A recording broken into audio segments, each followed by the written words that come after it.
I would like for Zohran Mamdani to take a walk the heck out of New York City. Can Dems stop the hot commie summer in the Big Apple here?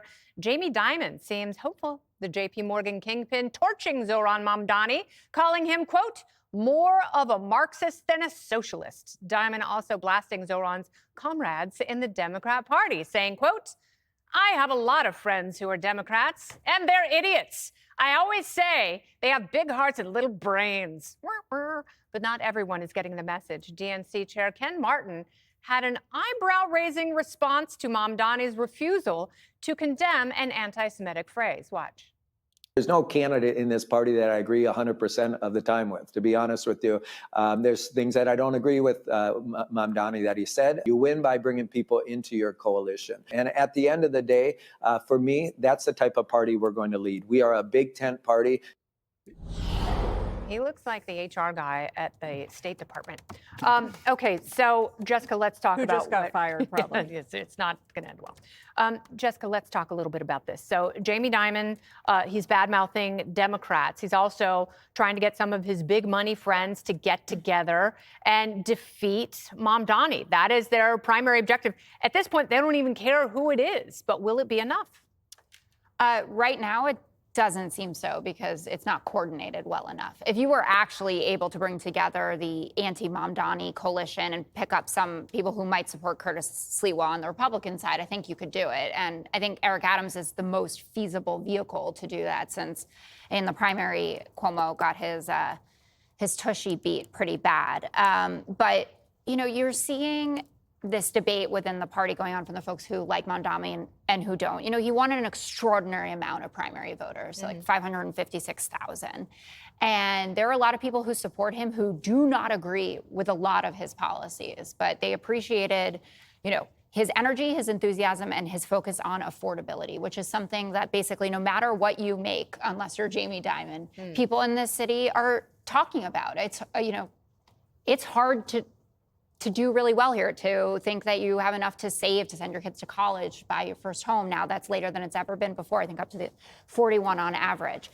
And so you're seeing some leaders who don't like Mamdani, who supported Cuomo or Eric Adams, coming out and endorsing him because they're saying that this is a will of the people issue. And I don't know what is going to happen within the party. Are you going to vote for him? Mamdani? No, it is not my plan to vote for him. Who would you vote for? It is bleak out there right now. I think it's a big mistake that a kind of normie Democrat like a Dan Goldman, you know, didn't get into this race. I think it would have been a huge victory if you had someone that felt more mainstream and didn't have as much baggage. Well, I think Ken Martin's he's gonna need something to do pretty soon, so maybe he can get into the race. So, Charlie, let's talk about this because, sure, New York is an expensive city. Does that mean that everyone who is moved by Zohran Mamdani's TikTok videos deserves to live here on the cheap? Well, I do. I mean, I do think that he deserves credit for actually addressing a lot of the issues that politicians on both sides of the aisle have ignored for a long time. And I think that conservatives have a better story to tell about that and can do a better job of doing it. And they've kind of failed. And of course, that's why Donald Trump came in and took over the Republican Party. Mamdani's presence, rise in New York City is more than anything a complete rebuke of decades of Democrat control of the city and Democrat policies in the city. And so I think that and I hope that you're right, Jessica, that there are a lot of people who voted for him who don't believe everything he believes, but I don't see any evidence of that. And I think there are probably, especially when you get into young people, there are a lot of people who believe everything that he has to say. But I did want to just say one thing about Jamie Dimon. Maybe, you know, Democrats have a lot of hoaxes, and one of the biggest hoaxes is that liberals have big hearts. I don't doubt that they think they have big hearts and they want to make themselves feel better by appearing to have big hearts.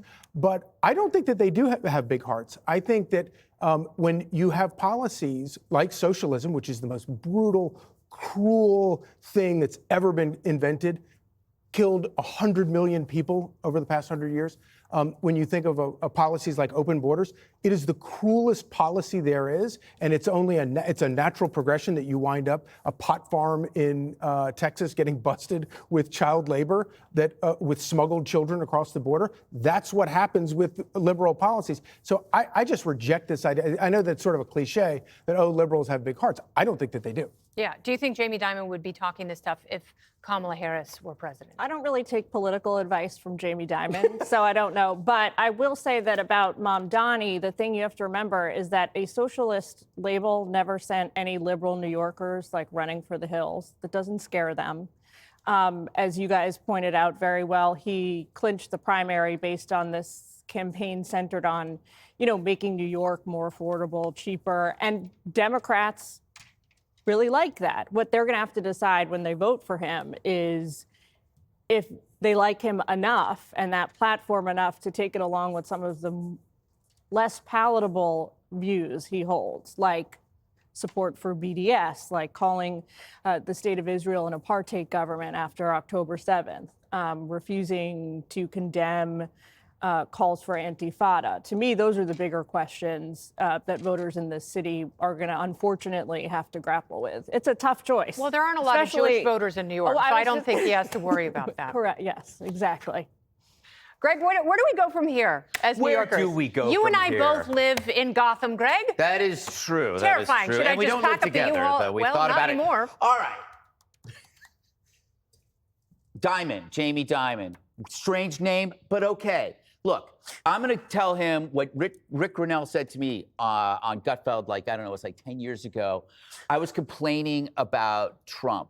Rick Grinnell? Yeah, Rick Grinnell. And I was complaining about Trump, about criticizing about certain things. Oh, he does this, and Rick Grinnell goes, Gutfeld, then why don't you just run? And it like clicked. It's like, I'm not running. It's like this guy is taking the slings and the arrows. So Jamie, you should run.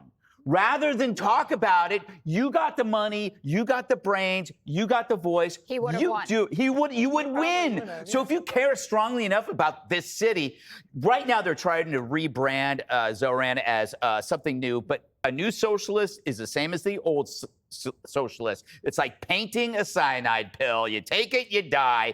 Zohran said that police should not be sent to domestic violence calls. Chalk this up as another example of leftists selling out women. An illegal can rape and kill, but that's just a fraction. Men invading women's safe spaces, no, but they're also women. Now a woman gets beaten brutally by her drunken heathen husband. Send an activist. Send an activist. Send the Maryland dad. He's free. And then you go, well, why should you send the cops? He blames the New York Police Department, saying they punish poor black and brown people. His assumption is that domestic violence only happens among black people and brown people. He believes that if you send the police there, it's going to hurt them. Because white people, we don't beat up our spouses. That's what he believes. He also forgets that the NYPD is minority majority. It's made up of black and brown officers. So apparently he thinks you're racist. Lastly, he referenced homeless people in New York City, saying, in the subway, you shouldn't send cops down there. Okay, all right. One homeless guy set a woman on fire. They also pushed women in front of subway cars. They brutally beat up women. One of them hit a woman with a pipe. And his answer is send social workers.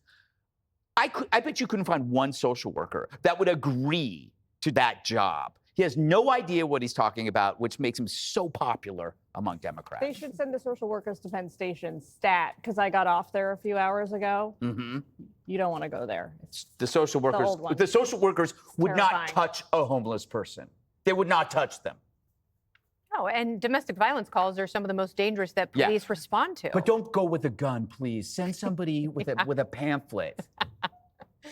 That'll work. Coming up, 1 year since President Trump came millimeters from death, and all the Secret Service did was suspend agents. A lot of unanswered questions. Click here to subscribe to the Fox News YouTube page to catch our hottest interviews and most compelling analysis. You won't get it anywhere else.